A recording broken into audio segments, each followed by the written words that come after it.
تبون تعرفون القصة الحقيقية لعيد الحب؟ هذه المسكينة اللي حاطة شريطة حمراء، واللي معلقة وردة حمراء، واللي قاعدة تحتفل بهذا اليوم، المسكينة اللي تدرون شنو قصة عيد الحب؟ عيد الحب أصله وثني، يعني حتى ما كان من ديانة سماوية، ديانة وثنية.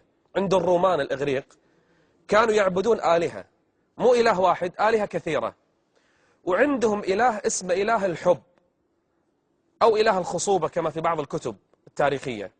إله الحب منتصف فبراير كان تقرب إليه القرابين.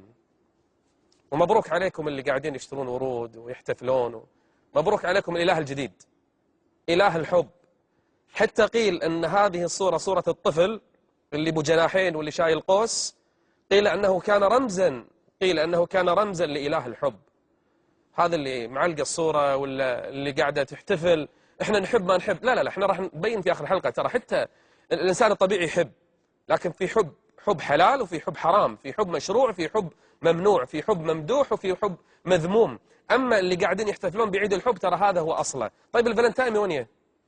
الفالنتاين في القرن الثالث الميلادي، أواخر القرن الثالث الميلادي. عند الرومان كانت دولة وثنية، وكان في بعض الكنائس والقديسين أو القسيسين النصارى كانوا موجودين. كلاوديوس هذا كان امبراطور يوناني، منع الزواج في ذلك الوقت. منع الزواج ليش؟ لأن كان عنده أن العزاب أقوى في الحروب، فمنعهم من الزواج. وكان هناك قديس اسمه فالنتاين، إن صحت الرواية، قد تكون خرافة أصلا.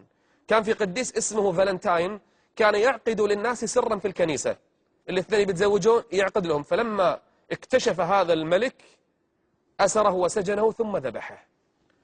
فلأجل فداء لهذا القديس اللي اسمه فالنتاين، فداء لفالنتاين، شوف ايش قاعد يصير عندنا في السالمية وحولي والجابرية ودول الخليج العربي. مصيبة، أحد دول الخليج العربي سنويا يورد إليها من الورود الحمراء 1.4 مليون دولار، كلها ورود حمراء ما شاء الله. ناس قاعدة تموت، ناس قاعدة تموت من الجوع، والناس قاعدة تموت من نقص الدواء، وهذه الورود حمراء. علشان شنو؟ علشان عيون فالنتاين ولسواد عيون هذا القديس، تضحية له. لا، والقضية وثنية، يعني مرتبطة بإله جديد، بإله آخر. جيلنا ايش قاعد يصير فيه؟ بنات وشباب والله يوم كنا في أعمارهم ما كنا نسمع في شيء اسمه عيد حب، ما كنا نعرف. اليوم الواحد يبي يتخلص من مظاهر عيد الحب، يروح لندن. أروح لندن ما أشوف شيء، ما أشوف ورود، ما أشوف مظاهر أمام الناس، ما أشوف. وأدخل بعض مجمعاتنا اليوم مصيبة، كأن الأمر صار لا. وشوفوا البدعة الجديدة اليوم، واحد جايب عندنا في السوق هني، يضحكون على الناس. ترى كله غش. الوردة أبو دينار صارت 10.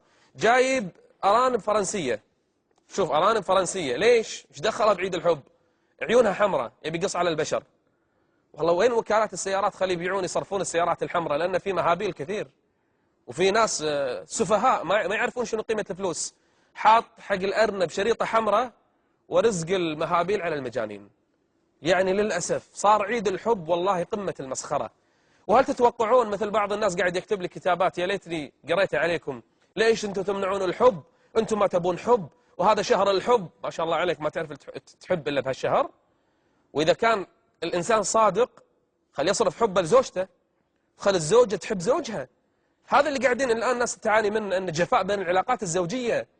لكن أغلب، يقول أحد بياعي الورود اسمه جون، ما هو مسلم، يقول أغلب الرواد مراهقين ومراهقات، مثل ما راح تسمعون بعدين في التقرير اللي بعد الفاصل. يقول واحد يرسل حق 5 بنات، كل واحدة يرسل لها هدية ورود وكأنها الحبيبة الوحيدة في حياته. يقولوا في بعض البنات نفس العنوان ونفس الاسم، أكثر من شاب يرسل لها بوكيه ورد. مسخرة السالفة.